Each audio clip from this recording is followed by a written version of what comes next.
Hi, welcome to கணிதம் guide. இன்றைக்கி 10th மேக்ஸில் என்ன பார்க்க போகிறோம்? தேல்ஸ் தேற்றம் என்னென்னு பார்ப்போம். சரிங்களா? இது வந்து ரொம்ப ரொம்ப முக்கியமான சம்மு.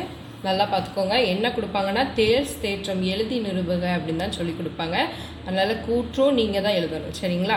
என்ன கொடுத்துருக்காங்க? ஒரு நேர்கோடு முக்கோணத்தின் ஒரு பக்கத்திற்கு இணையாகும். அதாவது ஒரு நேர்கோடு வந்து ஒரு முக்கோணம் இருக்குது. சரிங்களா? இந்த முக்கோணம் இருக்குதுன்னு வச்சுக்கோங்களேன். இதில் வந்து இந்த பக்கத்துக்கு இணையாக ஒரு நேர்கோடு வரைஞ்சோம்னா, இப்படி ஒரு நேர்கோடு வரைஞ்சோன்னு வச்சுக்கோங்களேன், அது வந்து இந்த ரெண்டு பக்கத்தையும் வெட்டுது, இந்த இதுக்கு இணையாக இருக்குது. சரிங்களா? அப்படி இருந்துச்சுன்னா நம்ம என்ன சொல்லுவோம்னா, அந்த எந்த பக்கத்தில் வெட்டுதோ அந்த ரெண்டு பக்கங்களையும் சம விகிதத்தில் பிரிக்கிறது அப்படின்னு சொல்லணும். சரிங்களா? சம விகிதம்னா என்னென்னா இந்த இது சரிங்களா? அதே மாதிரி இந்த இது சமமாக பிரிக்கி அப்படின்னு சொல்லணும். அதாவது என்னென்னா, இது ஏபிசினா இது டிஇன்னு வச்சுக்கோங்களேன். AD by DB equal to AE by EC அப்படின்னு சொல்லி நம்ம நிரூபிக்கணும். சரிங்களா? இதைத்தான் நம்ம நிரூபிக்கணும். அதாவது எதை எடுத்துக்கிறோம்? இந்த இதை எடுத்துட்டு இந்த கூற்றை நிரூபிக்கணும். சரிங்களா? இப்போ பாருங்கள், ஃபஸ்ட்டு ஒரு முக்கோணம் வரைஞ்சிக்கிறோம் ஏபிசின்னு. இதில் வந்து ஏபிங்கிற புள்ளிக்கு நடுவில் இந்த இதில் வந்து ஏபிங்கிற கோடில் டிங்கிற புள்ளி இருக்குது. அதே மாதிரி ஏசிங்கிற கோடில் இங்கிற புள்ளி இருக்குது. சரிங்களா? இப்போ இதில் வந்து ஒரு லைன் வரைஞ்சிக்கிறோம். சரிங்களா? இதில் வந்து ஒரு கோடு வரைஞ்சிக்கிறோம். இப்போ பாருங்கள், இது வந்து எதுக்கு இணையாக இருக்குது? பிசிக்கு இணையாக டிஇ இருக்குது. சரிங்களா? பிசிக்கு இணையாக டிஇ இருக்குது அமையும். சரிங்களா? இப்போ பாருங்கள், அடுத்து பாருங்கள், நம்ம என்ன நிரூபிக்கணும்னா first AD by DB equal to AE இந்த இருக்குது பார்த்தீங்களா, ஏஇ பை இசி அப்படின்னு நிரூபிக்கணும். சரிங்களா? ஏஇ பை இசி இதுதான் நம்ம நிரூபிக்கணும். சரிங்களா? நம்ம இப்போ ஃபஸ்ட்டு என்னதை எடுத்துக்கிறோம்? இந்த முக்கோணம் ஏபிசி முக்கோணம் இருக்குது. அது ரெண்டையும் தனித்தனியாக ரஃப் டயக்ராமில் வரைஞ்சிக்கோங்க. ஃபஸ்ட்டு ஏபிசி முக்கோணம் வரைங்க, ஏபிசி. அதுக்கடுத்து ஏடிஇ முக்கோணம் வரைங்க, ஏடிஇ. சரிங்களா? ஏடிஇ இந்த முக்கோணத்தையும் அடுத்து இந்த முக்கோணத்தையும் தனித்தனியாக வரைஞ்சிருக்கேன். ஏன்னா உங்களுக்கு புரியணுங்கிறதுக்காண்டி. ஃபஸ்ட்டு பாருங்கள், இதில் ஏங்கிற முக்கோணத்தில் இந்த இதில் கோணம் ரெண்டுமே என்னது சமமாக தான் இருக்குது. ஏன்னா ரெண்டுக்குமே பொதுவான கோணம் தான். சரிங்களா? இந்த இதுக்கும் என்னது ஏபிசிக்கும் பொதுவான கோணம் ஏ தான். அதே மாதிரி ஏடிஇக்கும் இந்த முக்கோணத்துக்கும் ஏங்கிறது பொதுவான கோணம் தான். சரிங்களா? அப்போ அது எழுதுங்க. என்னது ஃபஸ்ட்டு என்ன எழுதுவோம்? பியிலேருந்து ஸ்டார்ட் பண்ணுங்கள். பிஏசி.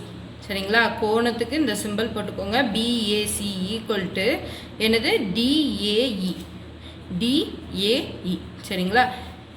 ஏன்னா இது வந்து ஒரு பொதுவான கோணம். சரிங்களா? பொது கோணம். அதை எழுதிடுங்க. அடுத்தது இந்த இது சமம்னு எழுதிட்டோம். அடுத்து பாருங்கள், இந்த இதில் பாருங்கள், இந்த இது சமமாக இருக்குமா? ஒத்த கோணங்கள் சமம். அப்படி தானே?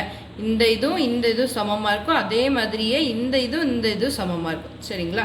அதை எழுதிடுங்க. என்னது ஃபஸ்ட்டு பிங்கிற கோணம். இந்த இதில் பாருங்கள், பிங்கிற கோணம். ஏலேருந்து ஸ்டார்ட் பண்ணுங்கள். ஏபிசி. சரிங்களா? ஏபிசி பிங்கிற கோணம். அதே மாதிரியே இந்த இதில் டிங்கிற கோணம் ஏடிஇ. கோணம் ஏடிஇ என்னது ஒத்த கோணங்கள் சமம். சரிங்களா? ஒத்த கோணங்கள் சமம்.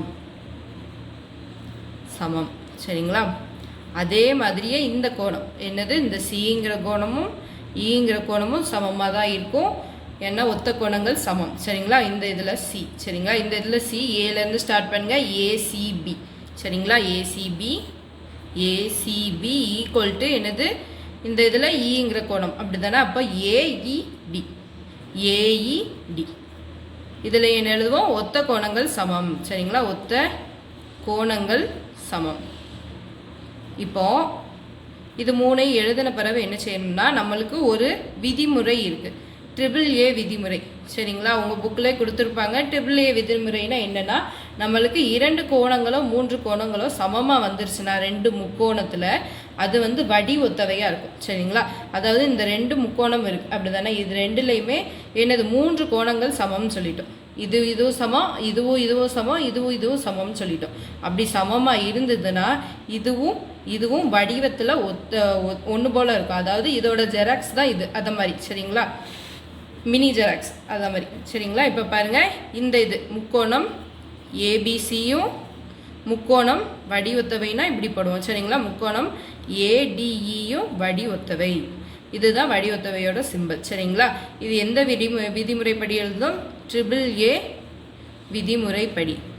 சரிங்களா, இன்னொன்று நம்மளுக்கு என்ன தெரியும்? நம்மளுக்கு ஒத்த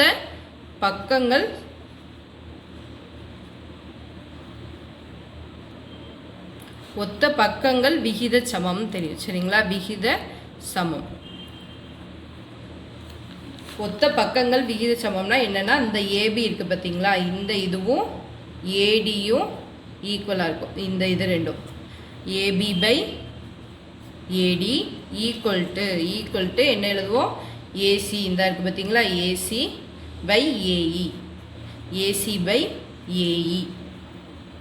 இது ரெண்டும் என்னது? ஈக்குவலாக இருக்கும். சரிங்களா, இப்போ பாருங்கள், இப்போ இந்த இதில் பெரிய டயக்ராம் எடுத்துக்கோங்க. இந்த பெரிய இது பார்த்துருக்கீங்க.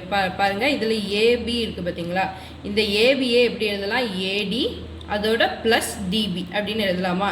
அதாவது ஏடி ப்ளஸ் டிபி. சரிங்களா, ஏபியை மொத்தமாக ஏபி இருக்குது, அதை தனித்தனியாக பிரித்து எழுத போகிறோம், ஏடி ப்ளஸ் டிபின்னு. சரிங்களா, பாருங்கள் என்ன வரும்? ஏடி ப்ளஸ் டிபி பை கீழே என்னது இருக்குது? ஏடி. அதை எழுதிருங்க. ஈக்குவல் டு ஏசி இருக்குது பார்த்தீங்களா, இந்த இதில் ஏசி ஃபுல்லாக இருக்குது. இதை ரெண்டாக பிரித்து எழுத போகிறோம். என்னது? AE plus EC. சரியா, ஏஇ ப்ளஸ் இசி பை இங்கே என்னது இருக்குது? ஏஇ. சரிங்களா, இப்போ இந்த இதில் பாருங்கள், இந்த ஏடி ப்ளஸ் டிபிக்கு ரெண்டுக்குமே பொதுவாக தான் ஏடி இருக்குது. அதே மாதிரி தான் இங்கேயும். சரிங்களா, இதை வந்து தனித்தனியாக பிரித்து எழுதுவோமா? எப்படின்னா, ஏடி பை ஏடி ப்ளஸ் நடுவில் உள்ள ப்ளஸ்ஸு, அடுத்து டிபி பை ஏடி. அதே மாதிரியே ஈக்குவல்ட்டுக்கும் அந்த பக்கம் உள்ளதும் AE by AE plus EC by AE. சரிங்களா, இப்போ பாருங்கள், இது ரெண்டும் ஒன்று போல் இருக்குது, சேமாக இருக்குது. அதனால் அடித்தோம்னா ஒன்று வரும். இங்கேயும் சேமாக இருக்குது, அடித்தோம்னா ஒன்று வரும். அப்போது 1 ப்ளஸ் என்ன வரும்? DB by AD equal to இங்கே என்ன வரும்? 1 plus EC by AE. AC இல்லை, ஏஇ தானே இருக்குது, ஏஇ. சரிங்களா, இப்போ பாருங்கள், இந்த 1 இந்த சைடு கொண்டு வாங்க, இல்லாட்டி இந்த 1 இந்த சைடு கொண்டு வாங்க. என்ன வரும்? 1 - 1ன்னு வரும். அப்படி தானே? 1 - 1 வந்து என்னது? 0. இங்கே என்ன இருக்கும்? EC by AE. அப்போ 0 ஆயிரும். இப்போ இந்த டேர்ம் மட்டும் மிச்சம் இருக்கும். அப்படி தானே? அப்போ பாருங்கள், DB by AD equal to EC by AE. இப்போ இதை அப்படி தலைகீழாக மாற்றுங்க. தலைகீழாக மாற்ற என்ன வரும் நம்மளுக்கு? இதை அப்படி தலையில் மாற்றினோம்னா ஏடி மேலே போயிடும், டிபி கீழே வந்துடும், ஈக்குவல் டு ஏஇ மேலே போயிடும், இசி கீழே வந்துடும். இதை தானே நம்ம நிரூபிக்கணும். பாருங்கள், நம்மளுக்கு என்னது? AD by DB AE by EC. இதை தான் நிரூபிக்கணும். அப்போது நம்மளுக்கு அந்த இது கிடச்சிருச்சு. அப்படி தானே? பாருங்கள், அந்த இது கிடச்சிருச்சா? அப்போ எனவே தேற்றம் நிரூபிக்கப்பட்டது. சரிங்களா, தேற்றம் நிரூபிக்கப்பட்டது அப்படின்னு சொல்லி எழுதிடுங்க. நிரூபிக்கப்பட்டது. இந்த சம் ரொம்ப ரொம்ப முக்கியமான சம். இதை நல்லா பார்த்துக்கோங்க இந்த தேற்றத்தை. சரிங்களா, எழுதி நிரூக அப்படின்னு தான் சொல்லுவாங்க. கூற்றையும் நல்லா படிச்சுக்கோங்க. தேங்க்யூ ஃபார் வாட்சிங். கணிதம் கைட் சேனல் வந்து சப்ஸ்கிரைப் பண்ணி வச்சுக்கோங்க.